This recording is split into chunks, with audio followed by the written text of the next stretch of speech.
I've featured these popular meteor lights before, but I saw that there was a set for sale on eBay. I just randomly bought it. It was only about £6, including shipping, within the UK, which is very suspicious, for a set of 8 1 foot or 300mm tubes.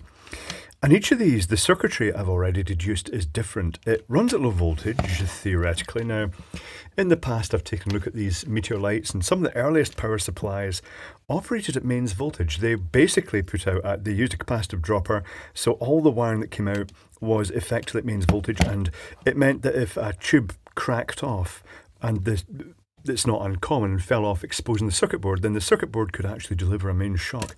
Not good. However, the circuitry itself has changed, and I thought it'd be worth investigating this. So for a recap, let's stick that out the way. The way these lights used to work, where's my notepad? The ones with 12 LEDs, it's also worth mentioning, you get 12 on this side, 12 on the other side, so it's a sort of double-sided for maximum visibility, because it is the surface mount LEDs. Previously, the circuit boards had the little 8-pin chip, and they had a cutout and a sort of side-emitting LED, just one and going down one side in each hole, so that the LED was visible from both sides. But this is actually quite bright, it's not too bad. So the technique they used to use to control 12 LEDs from that little 8-pin chip was something called tri-state multiplexing. So if you have 4 data lines, which in the case of the microcontroller you had the 2 for power, sometimes one was a reset one, like in PIC 12 microcontrollers, so you only had about 5 left. So they used 4 of those. And the way they connected the LEDs across them was like this. If you've got the 4 lines, let's call them A, B, C, and D. A, B, C, and D.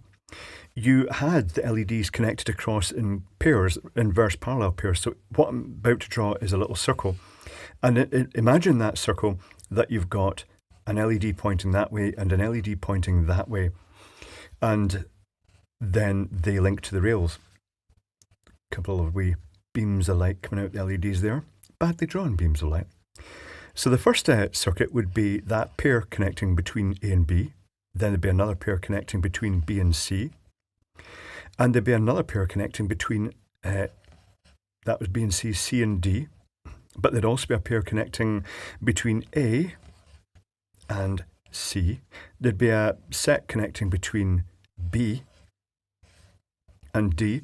And finally, there'd be another pair connecting between A and D. And what that meant was, because they were using what's called tri-state multiplexing, it means that this line can either be positive, or it can be negative, or it can just be floating. It can be high impedance. So if you wanted to, say, light one of the LEDs in this pair, by making A positive and then D negative and leaving the other 2 lines floating, that would light up one of those LEDs. And if you swap the plus and minus, then the other LED would light up. And that basically means you can use 4 lines to control 12 LEDs. I made a project. I wrote some software, made it open source, or, well, I put it up online as a hex file. And that used the tri-state multiplex to control the 12 LEDs down the tube and chased various effects down them. However, this is different. So these tubes are much thinner than the other ones as well. It's really super thin. They've pretty much used the thinnest plastic they could do without it actually just crumpling.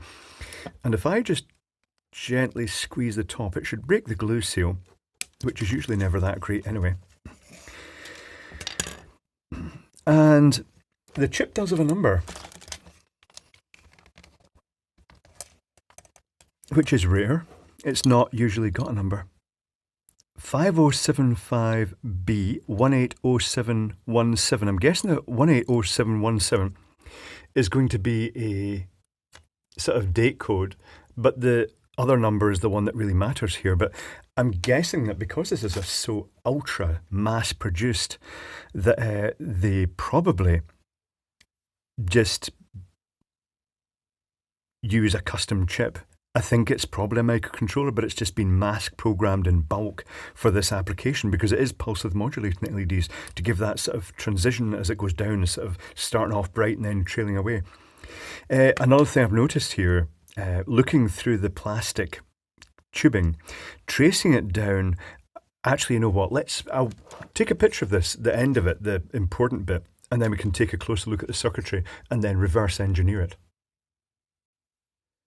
The circuitry has been reverse engineered. So I've taken a picture of both sides of the circuit board. I've flipped this one over so it correlates. So when you see this pad here, it does actually relate to that pad there. So what we've got here, we've got the positive coming in. And the first thing it does, it goes through a 302 resistor. That's 30 and 2 is a multiplier, so that's 3000 ohms.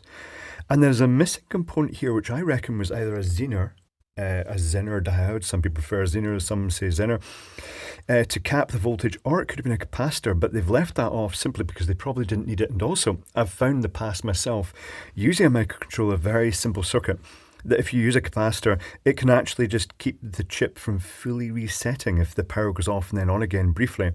And it just holds the chip, because the chips, all the outputs turn off, but then it sort of holds the last state, so to speak, in the chip, and it can cause it to lock up. The resistor goes through to here, goes through in these pads here. So that's the positive supply. Excuse me, I got a crumb in the throat.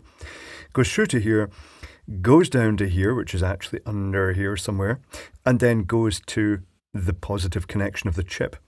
The negative connection of the chip goes down through this track here to this pad here, and then goes to the negative connection of the chip.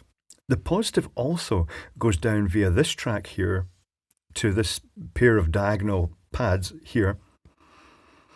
And it goes to a 10 ohm resistor. That's 1, 0, 0, 1, 0, and 0 as a multiplier, so that's 10 ohms. And then that pad there goes down the other side and links to every single LED on that side of the circuit board. And if I bring in the notepad, I can show you what this is doing. It's something I kind of twigged before when I was looking through the tubes. It's not controlling them as 12 LEDs, it's only controlling 6 channels. Each of these LEDs here, on the front and the back, is actually wired in series with the one behind it. So you get 2 LEDs in series, and then that's repeated. They're common, so the next 2 in series. So although there's 12 LEDs down the length on each side, they're actually series pairs, but as a parallel pair as well. So the first 2 LEDs are effectively channel 1, channel 2, channel 3, 4, 5, 6. I can power this up to show you that, and you'll maybe spot it. I'll just keep my fingers away from this because I don't know if this is referenced to the mains or not. But you'll see that this pair, for instance, always both LEDs light together, both these LEDs light together, but where you've got the transition between 2 pairs, you'll see the slight stepping, the sort of chase. I shall unplug it. The flicker is caused by the pulse of modulation interfering with the camera shutter speed. It's sort of rolling shutter effect. The chip 507B just has, it's an 8-pin chip. It's got positive, negative. There's that 3K resistor feeding down to the positive with the mystery component missing. So it's supplied by the 5 volt that comes from this, or roughly 5 volts. It yo-yos up and down a bit. And the 10 ohm resistor feeds all the LED circuits paired in, and there's just 1, 2, 3, 4, 5, 6. I've only drawn half of them, so there's 6 sets of LEDs just with their own pin from this little chip.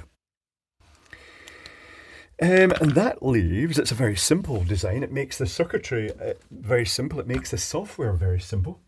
It avoids the need for LEDs pointing different directions, although having said that, because they are wired in series, one LED in one side is pointing in one direction and the other LEDs on the other side are pointing in the other direction. How do they flow the components when they've got them on both sides without melting the other ones off?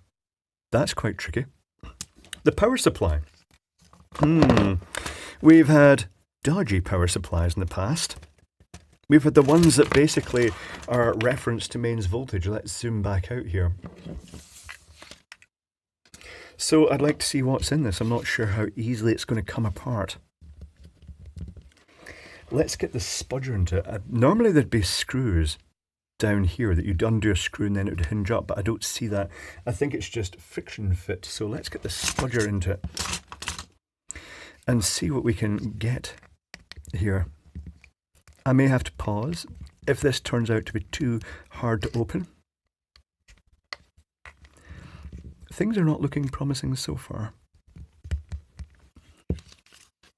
I'm not too bothered if I destroy it. If you do have one of these and you have any doubts about the power supply, just work out the polarity.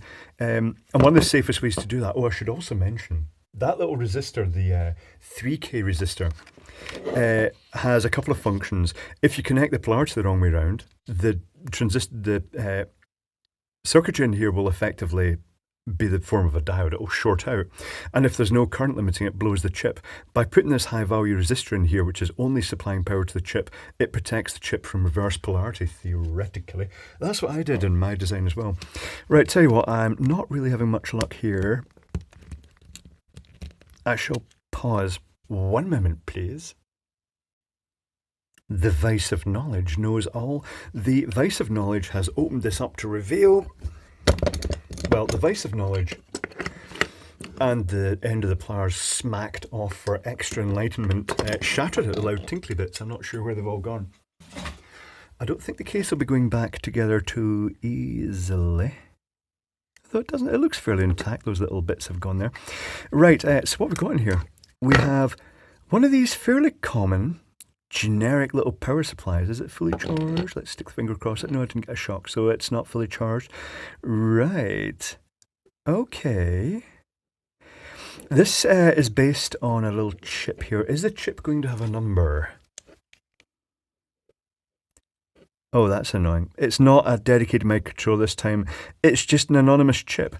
Looks like one of the classic bright powery type chips that's used for power supplies, and the circuitry just looks textbook. Let's zoom down this just a tiny little bit so you can see it. Let's find something particularly pointy that I can point with. We have the incoming supply goes through. Does it go through a resistor for protection? I don't think it does.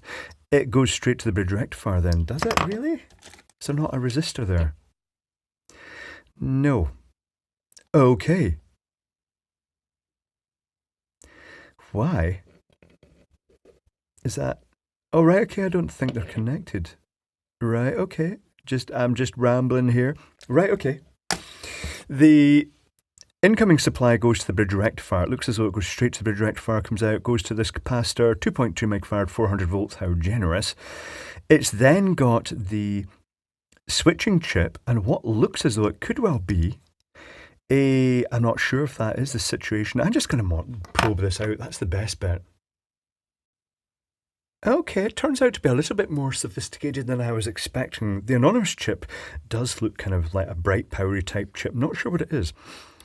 The incoming supply goes through the bridge rectifier, gets smoothed by this capacitor, 2.2 megafarad, 400 volts, and the positive end goes to one end of the transformer primary winding. And it's notable that it does have 2 windings in the primary, so it's a 3-winding transformer. There is a feedback winding. The isolation within this transformer is what will determine the electrical safety of the device, the separation of the output versus the input, and it's usually not that great. There is a fair bit of separation on the circuit board itself, but it's not fantastic. There's no class-Y suppression capacitor across it. My biggest concern is the separation between the windings, particularly where they come close to the primary windings versus the secondary. So the positive supply goes to one end of the windings and then to the chip. It gets switched through a transistor in the chip, let's say a FET, to this sense resistor, and the chip measures the voltage across this sense resistor. As soon as it reaches a certain threshold, it knows that a certain level of current's flowing, and it shuts the power off that's going through this. But before this even starts, this 1 mega ohm resistor, it's a tiny little 1 mega ohm resistor in here, trickle charges this capacitor here, which is small, so it won't take very long. And as soon as the voltage in that reaches a certain threshold, the chip starts up. As soon as the chip is started up, it's not just only pulsing this winding here that's coupling current across to the other side, but it's also, when at the same time current's flowing through this diode into the capacitor, actually when this turns off, when this one turns on, it puts a magnetic field into the core, which then, when this turns off, it collapses and then it goes out through this diode into the capacitor in a little portion. But it also, a little portion goes through this winding here, through this diode, and it tops up this capacitor. And that means that if everything's operating normally, the circuitry will the chip will power itself basically from the transformer, from that auxiliary winding. And it also means that it can detect when something's gone horribly wrong on the other side, like it's been short-circuited.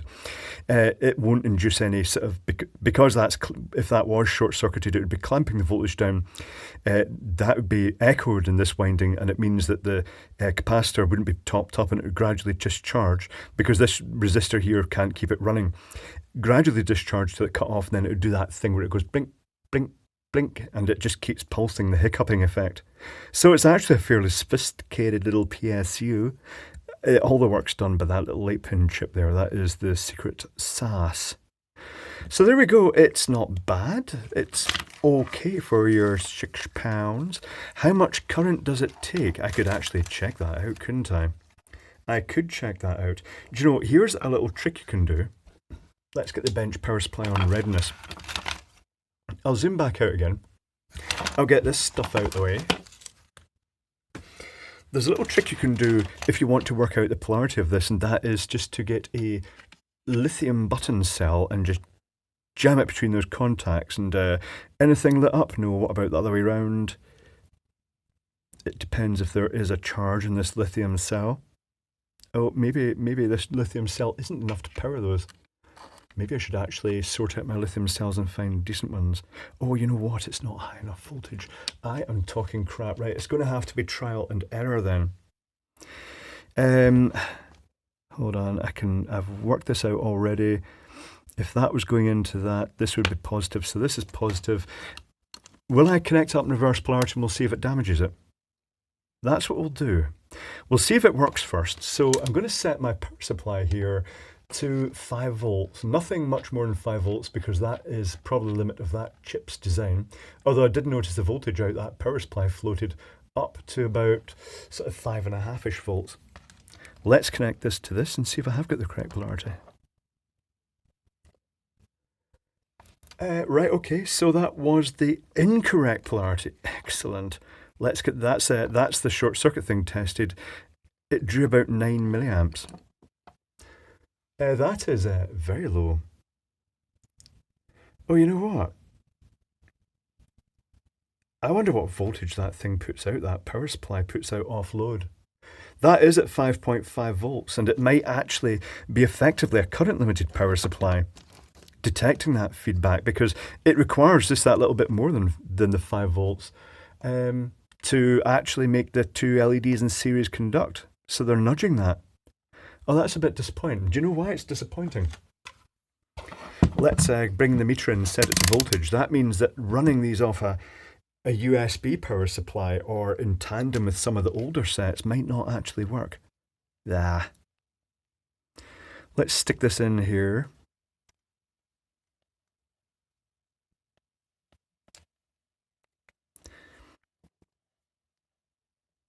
And measure the voltage.